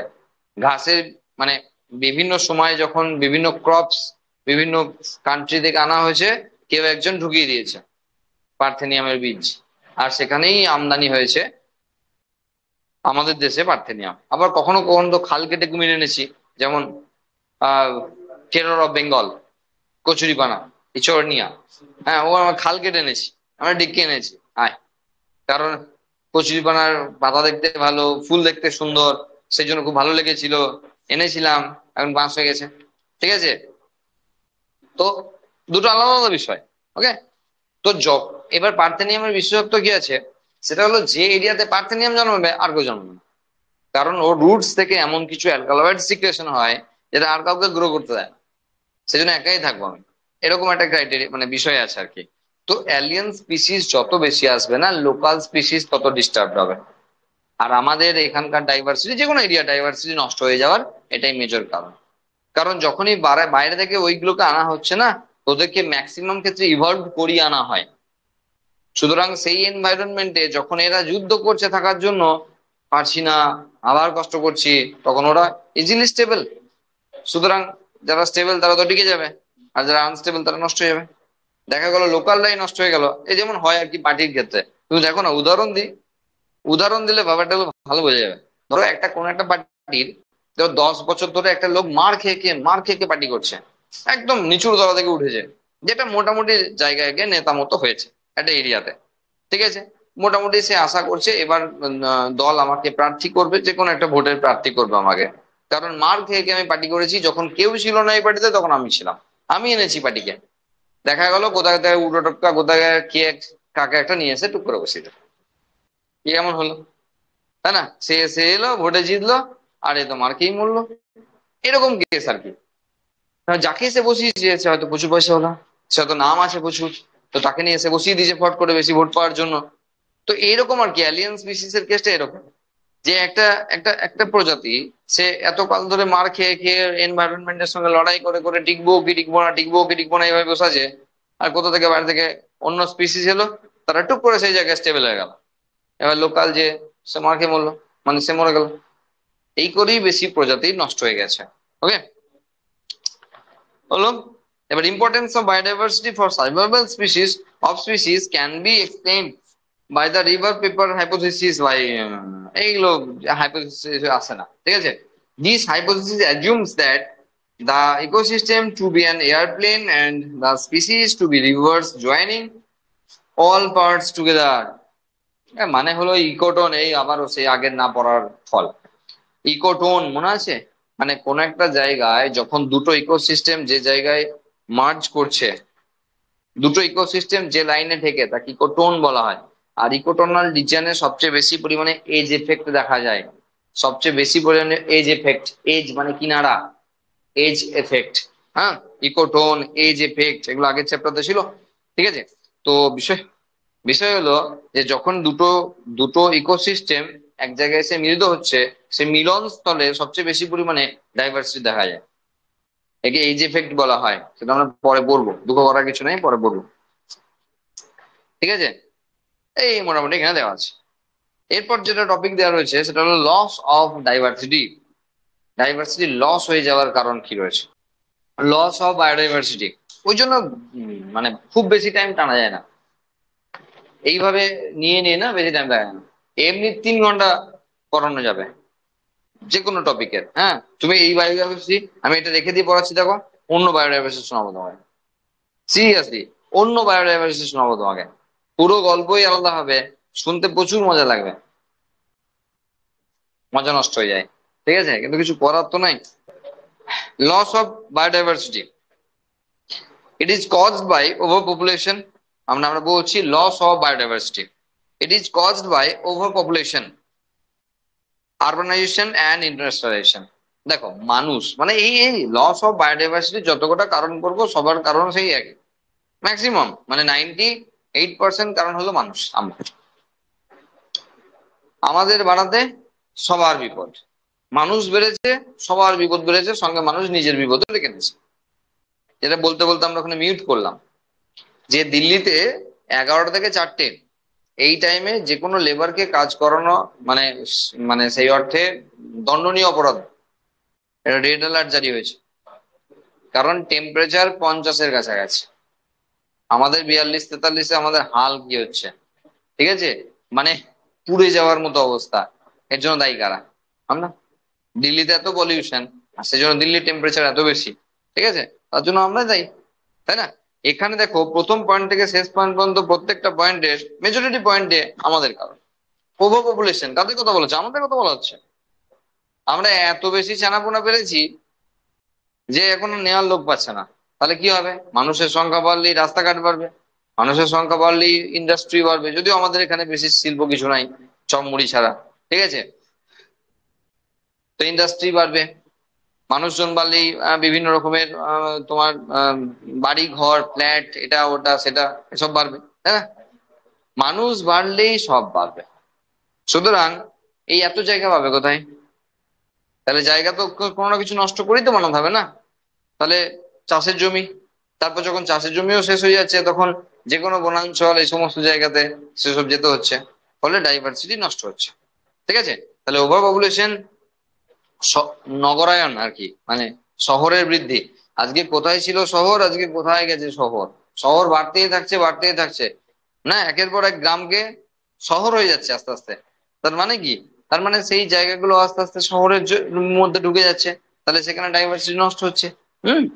একটা একটা গ্রাম সাইডে যত গাছ থাকে শহরের গাছ নেই, আমরা তো দেখতেই পাচ্ছি, কারণ প্রচুর ভ্যালু। আজকে একটা জায়গার দাম ধরো 15 লাখ টাকা কাঠা, একটা আম গাছ বসে আছে, একটা জায়গার মধ্যে 2 কাঠা জায়গার মধ্যে দুটো আম গাছ বসে আছে, তো মনেই হবে না 15-30 লাখ টাকা দাম, দুটো আম গাছকে রেখে হবে? কেটে দিয়ে উড়িয়ে দিয়ে বাড়ি বানাতে হবে? বা যদি 3 কাঠা 4 কাঠা জায়গা হয় ফ্ল্যাট বানাবো এখানে, আমি দুটো ফ্ল্যাট পাবো, সঙ্গে গাদা গাদা টাকা পাবো, ওই দুটো আম গাছ থেকে কি হবে? উড়িয়ে দাও, বুঝে গেলো? এই দুই দিক করে যদি যাচ্ছে, তাহলে এটাও ভাবতে হবে আমাকে যে আমাদের যত সিভিলাইজেশন, যত আরবানাইজেশন হচ্ছে তত কিন্তু ডাইভার্সিটি কমছে। হ্যাঁ।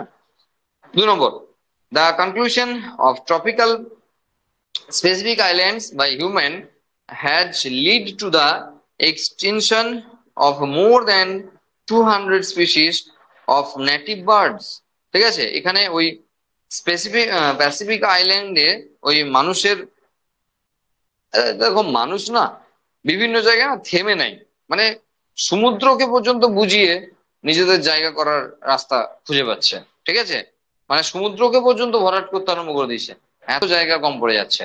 সেজন্য বিভিন্ন আইল্যান্ডেও কিন্তু মানুষ থেমে যায়নি, সেখানেও কিন্তু আইল্যান্ডের এরিয়া বাড়িয়েছে, আইল্যান্ডকে উঁচু করেছে, ঠিক আছে। ধরো একটা আইল্যান্ডের ক্ষেত্রে মেজরিটি সমস্যাটা কি হয়, যে সেক্ষেত্রে সুনামি টুনামি হলে আইল্যান্ড হাওয়া নাই কিছু, তাহলে সেখানে মানুষ বাস করার ক্ষেত্রে খুব সমস্যাজনক। সেই জন্য মানুষ কি করছে, মানুষ আরো চারিপাশে বাঁধছে, আরো বড় করছে, আরো উঁচু করার চেষ্টা করছে যেন সেই এরিয়া ডুবে না যায়। আর সেই এরিয়া গুলো মেনলি কি, মেনলি টুরিস্ট প্লেস হিসাবেই রয়েছে, তো সেখানে টাকা পয়সা প্রচুর আছে, আর মানুষ ছেড়ে আসছে না কেন? কারণ প্রচুর টুরিস্ট, প্রচুর টাকা পয়সা। এবারে ওইসব করতে গিয়ে দেখা যাচ্ছে যে নর্মাল যে মানে ন্যাচারাল যে হ্যাবিটেট সেগুলোকে নষ্ট করে দেওয়া হচ্ছে। আর তারা একটা উদাহরণ এখানে দিয়েছে, 2000 মতো প্রজাতি ওই স্পেসিফিক আইল্যান্ডের ক্ষেত্রে হয়েছে, নেটিভ বার্ডস তারা নষ্ট হয়ে গেছে, মরে গেছে। 15,500 species are facing the trade extension world wide. হ্যাঁ, এই কত প্রজাতি কি ভাবে কি ফেস করছে তার ডেটা গুলো দিয়েছে। আচ্ছা, IUCN red list documents extension, এত স্পিসিস ইনক্লুডিং এত ভার্টিব্রেটস, এত ভার্টিব্রেটস, এত প্ল্যান্টস, এত লাস্ট, এত ইয়ার, সব ডেটা, যা আমার কাজ নয়, ঠিক আছে, তোমাদের কাজ। তবে বলবো যে এত ডেটা লাগবে না, ঠিক আছে। At present 31% of gymnosperm, 32% of amphibians, 12% of bird species and 23% of mammals face the threat of extinction। লাগবে না। আচ্ছা, সাম রিসেন্টলি এক্সটিংক্ট, আমি বলবো এই জায়গায় তোমরা লাস্ট প্রিভিয়াস ইয়ার্স গুলোকে ফলো করবে, তাহলে তুমি বুঝে যাবে যে কোন প্রশ্ন আসছে আর কোনটা আসছে না। এখন তো ম্যাক্সিমাম বই চ্যাপ্টার ওয়াইজ, টপিক ওয়াইজ, সুতরাং অসুবিধা কিছু নাই। ওই চ্যাপ্টার খুললেই তুমি লাস্ট প্রিভিয়াস ইয়ার্স এর কোশ্চেন গুলো পেয়ে যাবে, সেখান থেকে বুঝে যাবে যে কি ধরনের কোশ্চেন এসেছিল এই চ্যাপ্টার থেকে। In last 20 years, 27 species have disappeared. There have been 5 episodes of mass extinction of species, and sixth extinction is going on, but it is 100 and 2000 times faster than the earlier ones. এটা একটা important line আছে। There has been 5 episodes of mass extinction of species. এর মধ্যে 5টা episode এসছে পৃথিবীতে যেখানে মাস extension হয়েছে, মানে ব্যাপক পরিমাণে প্রজাতি বিলুপ্ত হয়ে গেছে। আর এটা চলছে 6 নম্বর এক্সটেনশনের সময়। আর যেটা বলছে যে আগেরটার থেকে 100 থেকে 1000 গুণ স্পিডে হচ্ছে আগের 5টা এপিসোড থেকে। আগের পৃথিবীতে আগের যে 5টা এপিসোডে যে বড় সংখ্যক প্রজাতি পৃথিবী থেকে বিলুপ্ত হয়েছে, এটা তো 6 নম্বর টাইম পিরিয়ড চলছে, 6 নম্বর ফেজ চলছে এক্সটেনশনের। আর সেখানে দেখা যাচ্ছে যে আগের 5টার থেকে 100 থেকে 1000 গুণ বেশি স্পিডে এখনকার এক্সটেনশন চলছে, মানে আমাদের আধুনিক মানুষের সময় চলছে। ঠিক আছে, এটা একটু মনে রাখতে হবে। Loss of diversity in a region may be lead to decrease in plant production, less resistance to environment disturbance such as drought. মানে আমরা দেখো, আমরা যত এনভায়রনমেন্টের 12টা বাজাচ্ছি তত খরা, বন্যা, এগুলো, মানে বন্যা তো তখন জলে ভেসে যাচ্ছে, আর খরা তো তখন, গ্রীষ্ম তো একবারে প্রখর গ্রীষ্ম, আর শীত তো বাইরে বেরোতে পারছি না, কেঁপে মরে যাচ্ছি না।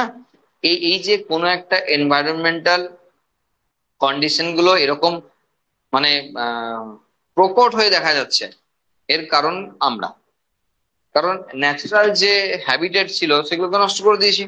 আর সেই জন্য যখন যেটা হচ্ছে সেটা প্রকট মাত্রায় হচ্ছে, বোঝা গেল?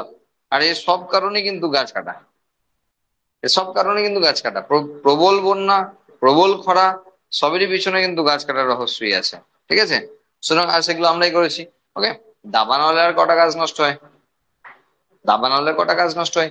আফ্রিকায় যখন আগুন লাগলো, ঠিক আছে, তখন আগুন তো লাগানো হলো, এমনই মানে এমনই ম্যাক্সিমাম জায়গাতে নিউজ এসছে। ওই বছর 2-3 হবে, তার আগে একবার অ্যামাজন ফরেস্টে আগুন লাগলো না, আমাজনে একবার আগুন লাগলো না। তো কি হচ্ছে, ধরো 20-25% অক্সিজেন গোটা পৃথিবীর আমাজন সাপ্লাই করে। এবার বোঝো, তোমার বাড়িতে আম গাছ আছে, আম গাছের সব ডাল আমার বাড়ির দিকে ঝুঁকে আছে। তুমি আম গাছের গোড়া কেটে তার খাবার দাও, জল দাও ডেলি, সব করো, আরামের সময় আম খাই আমি, কারণ আম গাছের সব ডাল আমার দিকে, একটা ডাল তোমার দিকে। তোমার লজিক্যালি কিছু বলার নাই, ঝড়ে আম পড়লে আমিই নেবো না? হ্যাঁ, তুমি বলতে পারো আম ঠেঙিয়ে পারলে, তখন তুমি বলতে পারো। আমের পাতা যখন আমি ঝাঁট দিই, আমও তো আমারই খাওয়ার রাইট আছে, লজিক্যাল কথা। এবার এবার সমস্যা হচ্ছে কি, ধরো অ্যামাজন ফরেস্ট থেকে গোটা পৃথিবীতে অক্সিজেন যাচ্ছে, সবাই তো ভোগ করছে, অক্সিজেন তো আর আটকে রেখে দেবো না যে আমাদের অক্সিজেন তোরা নিতে পারবি না। কিন্তু প্রবলেম ফেস করছে ওরা, কেন? তার কারণ হলো জায়গা পাচ্ছে না, মানুষজন বাড়ছে, থাকার জায়গা নাই, মানে বেশি রাস্তাঘাট বানাতে পারছে না, ব্যবসা বাণিজ্য বানাতে পারছে না, মানে ইন্ডাস্ট্রি বানাতে পারছে না, দেখছে সারা পৃথিবী মজা নিয়ে বেড়াচ্ছে, আর আমরা ফেঁসে বসে আছি। মাটির তলায় খনিজ সম্পদ তুলতে পারছে না, কারণ গাছ কাটলেই না সব রেডি করে ছুটে আসবে মারতে, গোটা পৃথিবী জুড়ে লোকজন, বিভিন্ন সংস্থা ছুটে আসবে মারতে। তাহলে আমার বাড়ির গাছ আমি কাটতে পারবো না, এটা হলো বিষয়টা, বোঝা গেল? সেই জন্য মোস্ট প্রবাবলি, মানে আমি শিওর না, মোস্ট প্রবাবলি এরকমই নিউজ এসেছিল, মোস্ট প্রবাবলি পলিটিক্স করে লাগিয়ে দেওয়া হবে, এমন চারিদিক দিকে লাগানো হয়েছে না, যাতে ওই নেভাতে নেভাতেই অনেক অংশ পুড়ে যায়। পুড়ে যাওয়ার পর কটা গাছ লাগানো হলো কেউ খবর নেবে না, যতদিন পুড়েছে ততদিন লোক খবর নিয়েছে, যতদিন পুড়েছে বিভিন্ন দেশ থেকে হেলিকপ্টার গিয়ে জল ঢেলেছে, কিন্তু পুড়ে যাওয়ার পর আর তারপর কি হলো আর খবর রাখবে না, লোকেও জানে। সুতরাং এখন সেই জায়গায় মাইনিং করা হচ্ছে, খনিজ সম্পদ তোলা হচ্ছে, তারপরে চাষবাসও হবে, তারপর মানুষজনও থাকবে, সবই হবে, বোঝা গেল? তাহলে মানুষ বাধ্য হচ্ছে অনেক জায়গায় এই সমস্ত করতে। তার মানে এই যে নষ্ট হওয়ার যে সমস্ত ব্যাপার স্যাপার রয়েছে, সেগুলোর মেজরিটিতে কিন্তু ওই দাবানল বা খরা বা বন্যা, যেগুলো আমাদের তৈরি, দাবানলটা একমাত্র ইস্যু বলতে পারো যে গাছ অটোমেটিক পুড়ে যাওয়া, কিন্তু তাতে কত ওটা এমন কিছু বেশি নয়। তার থেকে বেশি আমাদের দ্বারা বিভিন্ন জায়গায় কাটা থেকে আরম্ভ করে সমস্ত কিছু হচ্ছে। তাহলে ডাইভার্সিটি নষ্টের ক্ষেত্রে মানুষই কিন্তু মেনলি দায়ী। Increased variability in ecosystem process like plant productivity, water use, pest and disease cycles. ঠিক আছে, মানে দেখো মানুষ তার সুবিধার জন্য কি করছে, বিভিন্ন রকম পেস্টিসাইড ইউজ করছে, তার জন্য পেস্ট ড্যামেজ হচ্ছে, তার জন্য গাছপালারও ক্ষতি হচ্ছে, সঙ্গে পেস্টেরও ক্ষতি হচ্ছে। ওভারঅল কি হচ্ছে যে নর্মাল যে ইকোসিস্টেম, সেই ইকোসিস্টেম ভেঙে পড়ছে, ফলে সেখানে ডাইভার্সিটি লস হচ্ছে। ফুড চেনের ব্যাপারে আমরা খুব ভালো জানি, সেজন্য দু একটা মাঝখান থেকে অমিট হয়ে গেল তুলে নিলেও কিন্তু বাকি সবাই সমস্যার মধ্যে পড়ে থাকে, আর সেজন্য এই জায়গাগুলোকে এত গুরুত্ব দেওয়া হচ্ছে। বোঝা গেল? এই মোটামুটি, মানে আরো আছে, হ্যাঁ আরো আরো আছে, ওগুলো আর বানানো হয়নি, এগুলো থাকে। লাগবে না, একদিন লাগবে না, মানে খানিকটা টাইম লাগবে। ওটা করে নিয়ে আমরা সেক্সুয়াল রিপ্রোডাকশন ইন ফ্রনিক প্ল্যান্ট শুরু করবো।